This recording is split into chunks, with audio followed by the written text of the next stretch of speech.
नमस्कार दोस्तों, मैं प्रतीक पटनायक और आज हम एक ऐसी जगह मौजूद हैं, एक ऐसे शख्सियत के घर में मौजूद हैं जिसकी कहानी एक जिंदगी, एक असली जिंदगी है। और ये जो जिंदगी है ये आपको प्रेरित करेगी, सोचने पे मजबूर करेगी कि क्या आपकी मुश्किलें वाकई में इतनी बड़ी हैं जितना आप उसे सोच लेते हैं। वैसे भी कहा जाता है कि इंसान वो सोच सोच कर ही अपनी मुश्किलों को बढ़ा देता है, असल में वो मुश्किलें उतनी बड़ी नहीं। ये जीता जागता उदाहरण है जिससे आप सीखेंगे, आप समझेंगे कि मुश्किलें कैसी भी हों, आपकी सोच उस पर प्रभाव डालती है। आप कैसा सोचते हैं, आप उस मुश्किल को कैसे देखते हैं, वो प्रभाव डालता है। आज हम मौजूद हैं एक ऐसी शख्सियत के घर में जो कैंसर की लास्ट स्टेज में जूझ रही है, जो कैंसर के 4th स्टेज में है, फाइनल स्टेज की तरफ कदम बढ़ा रही है और इनकी कीमोज लगातार हो चुकी है। एक साथ दो कैंसर इन्हें हिट कर चुका है और उसके बावजूद भी ये आज भी मुस्कुराकर अपनी जिंदगी से लड़ती है, मुस्कुराकर हर काम करती है। ऐसा कोई काम नहीं वो नहीं कर सकती। वो नेशनल लेवल पे जाकर के वेट लिफ्टिंग का जो कंपटीशन है वो कर चुकी है और कंटिन्यू करते आ रही है इवन दो इनको कैंसर है। और साथ ही इनकी जिंदगी में कई ऐसी घटनाएं हुई हैं जो अगर किसी आम शख्सियत के साथ हो तो शायद वो बहुत पहले ही जिंदगी से थक हार करके अपनी जीवन लीला समाप्त कर ले। आज ये कहानी हमें यहाँ पे खींच रही है और जाहिर सी बात है आपको भी प्रेरित करेगी। आइए चलते हैं इस शख्सियत के पास और जानते हैं इसकी जिंदगी। हर्षमीत कौर मैम, मैम मैं आपका परिचय वैसे अपने शब्दों में बयान नहीं कर पाऊंगा, मैं चाहूंगा कि आप हमारे ऑडियंस को खुद अपना परिचय दें। जी, मेरा नाम हर्षमीत कौर है और मैं एक आंगनबाड़ी कार्यकर्ता हूँ श्यामा प्रसाद मुखर्जी वार्ड में।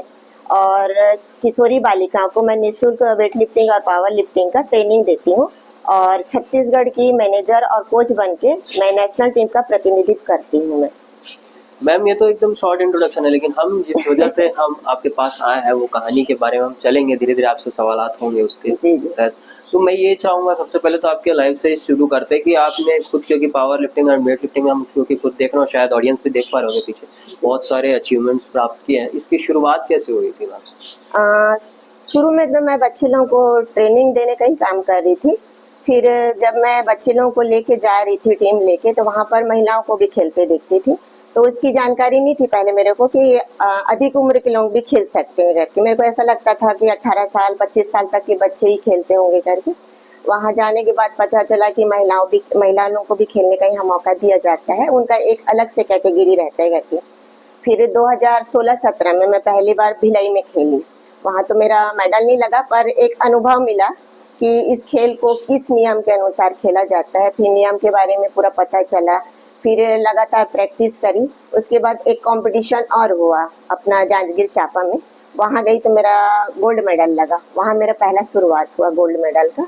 गोल्ड मेडल लगने के बाद कोलकाता नेशनल के लिए मेरा सिलेक्शन हुआ, वहाँ भी गई तो वहाँ भी टफ था कंपटीशन, पर मेडल लगा वहाँ भी मेरा, ब्राउन्स मेडल लगा मेरा, तीसरा आई थी मैं।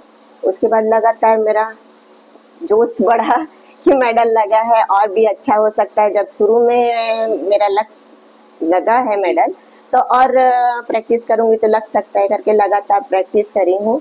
और लगभग मेरे ये 9वां नेशनल था। अभी मुंबई खेलने गई थी मैं 28 जनवरी को, वहाँ भी मेरा गोल्ड मेडल लगा हुआ है। और अभी मेरा 27 और 28 को स्टेट लेवल भिलाई सेक्टर 6 में है, वहाँ भी मेरा कंपटीशन है। और उसके बाद उसका नेशनल गुजरात में होगा। अंदाजन अभी तक आप कितने कंपटीशन में पार्ट ले चुके हैं, नेशनल और स्टेट? नेशनल में 9 हो गया है मेरा, 9 नेशनल में 9 कंपटीशन कंप्लीट होगा। स्टेट लेवल का तो बहुत ज़्यादा हो गया, क्योंकि नेशनल के लिए थोड़ा सा खर्चा हो जाता है, आने जाने का हो गया है, फिर वहाँ का एंट्री फीस हो गया है। तो कुछ नेशनल में छोड़ी हूँ, क्योंकि घर भी देखना पड़ता है, बच्चा भी देखना पड़ता है, बहुत सारी समस्याएं रहती है। उस वजह से बहुत से नेशनल छूटे हैं मेरे, पर 9 नेशनल कंप्लीट हो गए। 9 नेशनल और स्टेट्स की काउंटिंग नहीं है? नहीं, उसकी काउंटिंग नहीं, क्योंकि इसमें मैं 2-2 3-3 गेम खेली। एक स्टेट में मैं 3-3 गेम अलग अलग होता है। इसमें ओपन बेंच प्रेस होता है, ओपन डेडलिफ्ट होता है, ओपन स्काउट होता है, तो उसमें सब 3 गेम हो जाता है। तो एक स्टेट में 3-3 गेम खेली और तीनों में 3 गोल्ड लगता है। पर नेशनल में एक ही खेल पाती है, क्योंकि अलग अलग उसकी एंट्री फीस देनी पड़ती है ना, तो वो संभव नहीं हो पाता है। स्पोर्ट्स से हट के बात करेंगे आपके लाइफ की, मतलब आपकी लाइफ की जर्नी, एजुकेशन ये कहाँ से हुई है, उसके बाद कैसे आपके लाइफ के जैसे अलग अलग स्टेजेस होते हैं, उसके बारे में? लाइफ तो बहुत ज़्यादा डिफिकल्ट थी, टफ भी थी, क्योंकि हमारे यहाँ के जो पापा थे ना, वो सोचा जाए तो लड़कियों को पढ़ाने में आगे बढ़ाने में थोड़ा से उनकी सोच पिछड़ा वर्ग की थी जी, जी। कि वो लड़कियों को ज़्यादा पढ़ाना नहीं है, घर के काम काज सिखाना चाहिए, सिलाई कढ़ाई सिखाना चाहिए, आगे जाके ससुराल जाना है उसको। मतलब पढ़ाई तो बहुत ज़्यादा, मतलब फीस के लिए हमारे यहाँ की मम्मी सिलाई का काम करती थी, तो हम लोग रेडीमेड कटिंग लेके आते थे पेटीकोट का, जी। तो उसको हम लोग सिलते थे। 2 बहनें हैं हम लोग, और मम्मी भी घर का काम हो जाता था, सिलाई का हम लोग पूरा काम करते थे, तो उसको वो सफाई देने का काम मम्मी करती थी, वो हो जाता था। और लाइट नहीं थी, और वो मट्टी तेल का जो एक दिया बनाते थे ना, वैसे में पढ़ाई होता था। और लाइट नहीं रहती थी तो जो रोड लाइट रहती थी वहाँ बैठ के पढ़ना, बहुत सारी दिक्कतें आई थी। और पापा तो पढ़ाई भी छुड़वा रहे थे। मेरे मौका बहुत दिया ऊपर वाला, पर बोलते हैं ना सीढ़ी चढ़ने का जब टाइम आता है तो पैर खींचने के लिए भी कोई ना कोई खड़ा रहता है। तो हमारे यहाँ के पापा मेरे को कॉपरेट नहीं किए, मम्मी करी, सिलाई करे, मतलब बहुत से, मतलब मम्मी को भी सामना करना पड़ा। मतलब हम लोग की वजह से मम्मी को घर में बहुत ज्यादा लड़ाई झगड़ा, तू बिगाड़ देगी, लड़कियों को तू पढ़ा रही है, नहीं पढ़ाना चाहिए, बहुत कुछ, मतलब ऐसा समस्या आया। मम्मी को भी बहुत कुछ सुनना पड़ा। फिर भी से अब ऊपर वाला किस्मत लिख के भेजा था कि मैं 12वीं पढ़ूं, पढ़ ली 12वीं, टॉप करी 12वीं में भी। उसके बाद शादी कर दिए, शादी करके भी गई वहां मैं, तो ऐसा घर में गई, वहां पर भी मतलब समझो जाए औरतों का कोई मान सम्मान नहीं था। बस पैर की जूती है, घर का काम करना है, घर से बाहर नहीं निकलना है, पर्दे में रहना है। कोई आ रहा है तो जब हम बुलाएंगे तब बाहर आओगे, हम जब बोलेंगे बातचीत करने के लिए तब बातचीत करोगे। मैं शादी होके यहाँ से गई, मेरे शादी को 6 महीना हो गया था, पर आसपास वाले लोगों को किसी को नहीं पता था कि इनके यहाँ नई बहू आई है। तो यहाँ मिला था पापा का, से वहाँ हस्बैंड का मिला। मतलब मेरे को समझना ही नहीं है। उनको ये था कि मेरे माँ बाप मेरी शादी कर दिए, उनका मन था मैं शादी कर लिया। क्या जिम्मेदारी होती है, क्या पत्नी के साथ बातचीत करना होता है, क्या दुख सुख होता है, ऐसा कुछ नहीं था वहां पर। मतलब वहां भी ना मेरे को जो परिवार मिलना चाहिए था ना, बोलते ना जो मायके में दुख पाता है वो ससुराल में अच्छा घर मिलता है, वैसे नहीं मिला मेरा। मारपीट, बहुत ज्यादा मारपीट, छोटी छोटी गलतियों में मारपीट, अगर कपड़ा साफ नहीं धुला तो मारपीट, अगर कुछ काम लेट हो गया तो मारपीट। मतलब मैं बहुत ज्यादा वहां भी हो गई थी, उसके कारण कमजोरी भी थी शरीर में। मम्मी गई, देखी मेरे माहौल को, बोली कि नहीं यहाँ रखूंगी तो फिर तू कहाँ संभाल पाएगी। उसके बाद मेरे को यहाँ ले आए, बच्चा 13 दिन का था, तो मैं, और डिलीवरी भी मैं घर में हुई हूँ, मेरे को हॉस्पिटल लेके नहीं गए, घर में डिलीवरी करवाए। मतलब नर्स को बुला के लाए थे, घर ही में डिलीवरी हुई है मेरी। मम्मी माहौल को देखी, वापस ले आई यहाँ कि मेरे पास 4-5 महीना रहेगी, थोड़ा सा शरीर बन जाएगा, कमजोरी दूर हो जाएगी, बच्चा कहाँ संभाल पाएगी, कहाँ अकेला रह पाएगी करके मेरे को वापस यहाँ धमतरी ले आए। वहाँ से आने के बाद बहुत सारी दिक्कत का सामना आया। जानते हो ना, अगर लड़की अपने मायके में 1 महीना से ज्यादा रहने लग जाएगी तो आसपास वाले लोग बोलने लग जाते हैं, बहुत कुछ सुनना पड़ा। फिर उसके बाद पंजाब से मेरे हस्बैंड यहाँ आए, वहाँ का काम नहीं चला तो यहाँ आए, फिर यहाँ उनका काम लगा तो किराए के घर में रहते थे। यहाँ आने के बाद भी नहीं सुधरे वो, बहुत ज्यादा लड़ाई झगड़ा। एक बार तो इतना मारे थे मेरे को, मतलब गला में ना पूरा निशान पड़ गया था, मतलब गला दबा दिए थे तो पूरा निशान पड़ गया था। बच्चा किस वजह से मेरे को मारे थे, बच्चा बाहर में, अब बच्चा है, मिट्टी तो खाएगा ही खाएगा, नीचे में बैठ के अगर खेल रहा है तो थोड़ा बहुत तो कपड़े लगते उसके गंदे होंगे, उस वजह से मेरे को मारे थे। बहुत ज्यादा हुआ था उस समय, इतना मारे थे कि मतलब गला जब दबा दिए थे ना मेरा, तो आवाज नहीं निकल पा रही थी, पूरा सूजन आ गया था, मैं कुछ खा नहीं पा रही थी, मतलब अंदर गटकने में ना मेरे को परेशानी होती थी। उस माहौल को भी मैं बहुत सहन करी हूँ। उसके बाद 2007 में वैकेंसी निकली थी आंगनबाड़ी कार्यकर्ता की। मैं बोली ऐसे में तो नहीं चलने वाला है, क्योंकि घर में बच्चा भी था, बीमार पड़ता था। तो हमारी एक भाभी है, रेशमा भाभी, जैसे कुछ भी ऐसा ऊंच नीच होता था ना तो मैं उनके पास जाती थी, भाभी ऐसा ऐसा हो गया है, डॉक्टर के पास जाना है या दवाई लेना है या कुछ समस्या रहती थी तो मैं उनके पास जाती थी। वो मेरे को शुरू से, क्योंकि मेरी शादी नहीं हुई थी ना, तो उनके यहाँ मेरा शुरू से था, मतलब बचपना उनके यहाँ बीता है, तो वो मेरे को शुरू से बहुत मानते हैं, तो वो मेरे को हमेशा कोऑपरेट करते आए हैं। वो सब माहौल को देखी, वैकेंसी निकला, वैकेंसी में जाके फिर पूरा फॉर्म कंप्लीट करके जमा करी। उसमें भी किस्मत ऐसा है कि 3 बार मेरे को फॉर्म भरना पड़ा। फिर 2008 से मैं अपनी आंगनबाड़ी में सेवा दे रही हूँ। चल रहा है अब मेरा, मतलब उसी से ही मेरा मतलब घर का भरण पोषण चल रहा है। अब मीटिंग हुआ, अब 2007 में लगी, ट्रेनिंग की बात आती थी, ट्रेनिंग करना जरूरी रहता था, जितने भी प्रशिक्षण होते थे उसको कंप्लीट करना रहता था। धीरे धीरे इनका अत्याचार बढ़ते गया, बहुत ज़्यादा मारपीट, बहुत ज़्यादा मारपीट। आखिरी में फिर एक दिन पता नहीं क्या हुआ, मेरे को ना फ़ोन आया अलग से नंबर से कि आपके यहाँ के हस्बैंड ना हमारे यहाँ की लड़की का बहुत ज़्यादा पीछा करते हैं और उसको परेशान कर रहे हैं। नॉर्मली मैं उनको पूछी थी, मैं बोली आप काम में जाते हो कि ये सब चीज़ को करते हो करके? कौन बोला? मैं बोली मेरे जिस लड़की के पीछे जाते उन्हीं की फैमिली वाले मेरे को कॉल करके बताए हैं करके। बस मेरा इतना ही पूछना हुआ था। क्या हुआ? ना लड़ाई हुआ ना झगड़ा हुआ। हम लोग ऐसी, मेरी सहेली लोग आए हुए थे, घर में ऐसे बैठे थे, उन लोग को चाय नाश्ता पानी दिए, मम्मी के यहाँ बैठाई थी उनको, क्योंकि मेरा रूम छोटा हो जाता था, तो मम्मी के यहाँ बैठाई थी उनको। आए बैग पैक किए और निकल गए, मतलब घर से निकल गए। तो बच्चे लोग बाहर में खेल रहे थे, तो भागते आए, बुआ बुआ फूफा कहीं जा रहे हैं करके। मैं बोली क्या हो गया? तो जब मैं देखी ना, तो अपना बैग पैक कर पूरा के बहुत दूर निकल गए थे और मेरे को कुछ नहीं बोले कि मैं क्यों जा रहा हूँ, किस लिए जा रहा हूँ, मैं वापस आऊँगा कि नहीं आऊँगा, कुछ बात नहीं की है मेरे से। 5 महीना हो गया, 6 महीना हो गया। 6 महीने के बाद मेरे को कॉल किए कि मैं वहाँ से आ गया हूँ, तुम लोग जिंदा हो कि मर गए हो करके, इस करके तुम लोग को कॉल करके मैं पूछ रहा हूँ। मेरे बिना तुम लोग जी सकते हो कि नहीं जी सकते हो, मर गए हो कि जिंदा हो, मैं कॉल कर रहा हूँ बोले। और उसके बाद मेरे को कॉल नहीं किए, बस यही जानकारी के लिए कॉल किए थे कि हम लोग जी रहे हैं कि मर गए या भूखे मर रहे हैं क्या करके। वो भी साथ छोड़ दिए। और जानते हो कि अगर हस्बैंड से अलग रहते हैं तो बहुत सारे लांछन लगते हैं। मेरे ऊपर भी बहुत सारी उंगलियां उठी, बहुत कुछ बोले, फिर भी से अब मैं अपनी नज़र में अगर गलत काम करूंगी, अपनी नज़र में गिर जाऊंगी, तो फिर मैं नहीं उठ पाऊंगी। दुनिया का काम है बोलना, बोलते रहे, एक दिन थक गए, चुप हो गए। पर मैं अपने जगह में हूँ। आज इतना मैं अपने वार्ड में मान सम्मान कमाई हूँ कि जब मैं अभी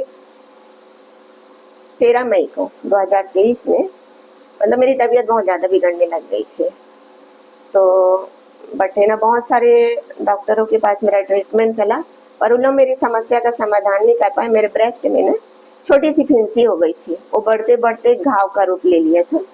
तो कम से कम मैं 7 से 8 डॉक्टरों को दिखाई, पर उन लोग उसका मतलब ढंग से ट्रीटमेंट नहीं कर पाए। उन लोग अपनी दवाई देते गए, फीस बनाते गए। लगातार मैं 6-7 महीना उनके पास ट्रीटमेंट करवाई। उसके बाद ठीक नहीं हो रहा करके, तो हमारे यहाँ की मम्मी की एक सहेली है, तो उनके यहाँ की लड़कियाँ यहाँ बठिना हॉस्पिटल में है, तो मम्मी मेरी समस्या को बताई उनको। उनको हमारे यहाँ की मम्मी बड़ी बेटी मानते हैं, तो वो बोले कि अभी का दौर ऐसा है कि एक छोटी सी बीमारी भयंकर रूप ले लेता है, तुम ऐसा करो उसको बठिना लेके आना। तो स्मिता मैडम है, तो उनको दिखाएंगे बोले। तो स्मिता मैडम को दिखाए तो वो देख के घबरा गए, मतलब ना इतना भयंकर हो गया था जख्म, कोई देखता ना तो एक बार रो देता, इतनी मैं तकलीफ में थी। फिर स्मिता मैडम देखे, बोले कि नहीं, इसको सर को, स्मित सर है उनके पास मेरे को भेजे। तो वो जैसे ही देखे तो बोले कि आप तत्काल कल आइए, इसका सैंपल भेजना पड़ेगा। मेरे को थोड़ा सा डाउट जा रहा है करके, अब वहाँ पर गए हम लोग, मम्मी के साथ घर में बैठ के थोड़ा सा बातचीत करें, अब कैसा करना है क्या करना है। तो बोले कि इतना तकलीफ सह रही है, इतना जगह तुम अपना ट्रीटमेंट करवाए, कुछ रिजल्ट ही नहीं आ रहा है, तो चलो इसको भी करवा के देख लेते हैं। अब सैंपल गया, अब सैंपल मुंबई भेजने के बाद 4 दिन के बाद बुलाए हम लोगों को, आप आना करके। तो बोले कि आपको कैंसर का 2.5 स्टेज चल रहा है बोले, और जितना जल्दी हो सके आप भर्ती हो जाओ और आपका ऑपरेशन करना ज़रूरी है बोले। अब मैं सुन के तो, अब कैंसर सुन के थोड़ा सा मैं वहाँ पर ना, मतलब हल्का सा चक्कर आ गया था मेरे को, और वहाँ एक छोटा सा बेंच रखा हुआ था, मैं वहाँ पर बैठ गई। मतलब मेरा जो रोना चालू हुआ वहाँ से, वो रोना मेरा बंद नहीं हुआ। मैं घर में आ गई। घर में आई, मेरे से छोटा वाला भाई है, कुरूद में रहता है, वो भी था, मम्मी हो गए। मतलब मेरा रोना नहीं रुक रहा था, क्योंकि जिम्मेदारी है बच्चे की। अब कैसे करूं, क्या करूं, मम्मी को पकड़ के बहुत रोई मैं। तो मेरी सहेली भी आ गई और मेरी सुपरवाइजर मैडम है, वो भी आ गए, बहुत मेरे को समझाए। अब दिमाग में तो बैठ गया कैंसर है, अब बच्चे का भी जिम्मेदारी है, नहीं बचूंगी। मतलब 1 महीना मेरा ऐसा कटा है, मतलब मैं पूरा नेगेटिव हो गई थी कि मैं ठीक नहीं होंगी, मैं बचूंगी नहीं। अब परिवार वाले भी पूरा सदमा में चले गए। परिवार वालों को देखूं, मतलब जो माहौल था ना घर का, उसको देखने से ना ऐसा लगता था पता नहीं अब क्या हो जाएगा पल भर में। माता राम का भी डरना, बार बार अगर मैं सोई हूँ तो कैसे सोई है, उठ क्यों नहीं रही है। मतलब बच्चे का भी आना, मेरे को देखना, मतलब घर में सबको दहशत हो गया था। अब कीमो होने लगा, अब डॉक्टर के पास गए, डॉक्टर भी काउंसलिंग करे, बहुत कुछ समझाए मेरे को, थोड़ा सा वहाँ भी गई। उसके बाद घर आई, घर के बाद लगातार 3 कीमो में ना मेरी स्थिति बहुत ज़्यादा डाउन हो गई थी। मैं उठ बैठ नहीं पाती थी कीमो के कारण। पूरा शरीर में इतना दर्द रहता था, वो दर्द मेरे बर्दाश्त से बाहर था। मेरे को बुखार भी 104 डिग्री रहता था। मैं पानी पीती थी, वो भी उल्टी होके निकल जाता था। घर में अगर खाना बना रहे हैं या कोई साबुन में नहा रहा है, उसकी खुशबू भी मेरे को बर्दाश्त नहीं होती थी। और मैं ऐसे सीधा नहीं लेट पाती थी, तिरछा नहीं लेट पाती थी। 4 तकिया पकड़ के ना सिर्फ मैं ऐसे, मतलब सहारा से बैठी रहती थी। और ब्लड लगातार गिरता रहता था। वहाँ पर के कपड़े पूरे खराब हो जाते थे, लेटी रहती थी, चादर पूरी खराब हो जाती थी, कपड़ा नहीं पहन पाती थी, ऊपर से सिर्फ मैं दुपट्टा ओढ़ के रहती थी। दर्द बहुत ज़्यादा था। और जख्म में जो मेरे को दवाइयाँ देते थी ना लगाने के लिए, वो दवाई भी ना बर्दाश्त से बाहर हो जाता, तो बहुत ज़्यादा जलन करता। तो उसकी जो जलन है ना, नहीं होता था मेरे से बर्दाश्त, बहुत ज़्यादा तड़पती थी। उसके बाद बच्चा भी पूरा मेरी स्थिति को देख के ना बहुत ज़्यादा टेंशन में चला गया था। उसको भी देखती थी, फैमिली वाले को भी देखती थी। अब क्या करती थी, अकेला बैठ के रोती थी, परिवार के सामने रो नहीं सकती थी, बच्चे के सामने रो नहीं सकती थी। धीरे धीरे फिर अपने आप से ही बात करने लगी मैं कि अगर मैं नेगेटिव होंगी तो फैमिली को कौन संभालेगा, सबसे बड़े बच्चे को कौन संभालेगा। बच्चा सिर्फ मेरे ऊपर में है, क्योंकि मैं ही उसकी माँ बाप भाई बहन सब मैं हूँ। माफी चाहूंगा आपको बीच में रोकने के लिए, क्योंकि माहौल कुछ ऐसा हो गया था कि बीच में रोकना पड़ा। हाँ। वापस चलेंगे आपकी लाइफ की जर्नी की तरफ। आप बता रही थी कि कैंसर, अब कैंसर, क्योंकि जहाँ तक मैंने स्टोरी सुनी है, जाहिर सी बात है इतने में इंसान जो है हार जाता है। और कई ऐसे लोग होते हैं जो सेकंड या थर्ड स्टेज में ही गिव अप कर देते हैं। उसके बाद कोई, और आप जितनी चीज़ें झेल चुके हैं उसके बाद भी, मतलब वो कैसे आपने झेला, उसे कैसे ओवरकम किया। क्योंकि आजकल देखा जाता है लोग छोटी सी बीमारी को लेकर के थक हार के बैठ जाते हैं कि नहीं हमसे नहीं हो पा रहा। ऐसे में आप इतनी सारी चीज़ें, क्योंकि लगातार कीमोज होना, उसके बाद कैंसर के स्टेजेस बढ़ना, तो ये सब कैसे मैनेज किया आपने? मैंने जब आंगनबाड़ी कार्यकर्ता हूँ सबसे पहले तो, और उनकी पेमेंट बहुत ज़्यादा कम रहती है। बहुत सारी समस्याएं थे। बहुत सारे मेरे पत्रकार भाई लोग हैं जो मेरी स्टोरी को लोगों ने पेपर में, टीवी में प्रसारित किया। तो कई ऐसे लोग सामने आए जो मेरे को कॉपरेट किए। उन्होंने अपना नाम बताने के लिए तो मना किया हुआ है कि हमारा गुप्त रहेगा सहयोग, हम लोग अपना नाम को उजागर नहीं करना चाह रहे। पर बहुत से ऐसे लोग आए हैं जिनको मैं नहीं जानती थी, सिर्फ वो लोग मेरे को जानते थे कि ये हमारे यहाँ की बच्चियों को निःशुल्क प्रशिक्षण देती है, और कभी ऊंच नीच हो जाता है पैसा का तो उनको पैसा का भी सहयोग करती है, लाना ले जाना, उनको वहाँ पर सुरक्षित रखना, खिलाना, और उनको मेडल लगवाना, फिर सुरक्षित घर लेके आना। क्योंकि आज के ज़माने में जवान बच्चे को कोई किसी के साथ नहीं भेज रहा है, तो सबसे बड़ी जिम्मेदारी मेरी ये थी कि अगर मैं लेके जा रही हूँ तो उनको लेके भी आना है। तो वाले दौरान में बहुत सारी समस्या आई थी मेरी, क्योंकि आयुष्मान कार्ड में 8 कीमो मात्र हुआ मेरा। उसके बाद उसके नियम के अनुसार ना उसको बंद कर दिया गया। अब 8 कीमो और बढ़ा, क्योंकि ये ब्रेस्ट वाला तो चलो 8 कीमो में मेरे को थोड़ा सा बस उसमें राहत मिली थी। धीरे धीरे आगे का काम चला, उन लोग अपना ट्रीटमेंट किए। अब फिर से टेस्ट कराया गया। थोड़ा सा उम्मीद था कि मैं अब ठीक हो जाऊंगी, क्योंकि 2.5 स्टेज है, ठीक हो जाएगा करके। अब बहुत सारे टेस्ट करवाए, टेस्ट भी बहुत ज़्यादा महंगे महंगे। कोई टेस्ट 35,000 का था, कोई 25,000 का था, 15,000 का, मतलब ऐसा कोई टेस्ट नहीं था जो 5,000 से स्टार्ट रहे। बहुत सारी दिक्कत आई और टेस्ट करवाना भी बहुत ज़्यादा ज़रूरी हो गया था। तो बहुत लोग मेरा मतलब कॉपरेट करने के लिए आगे आए थे, राशि का सहयोग दिए कि ये कहाँ से करेगी करके।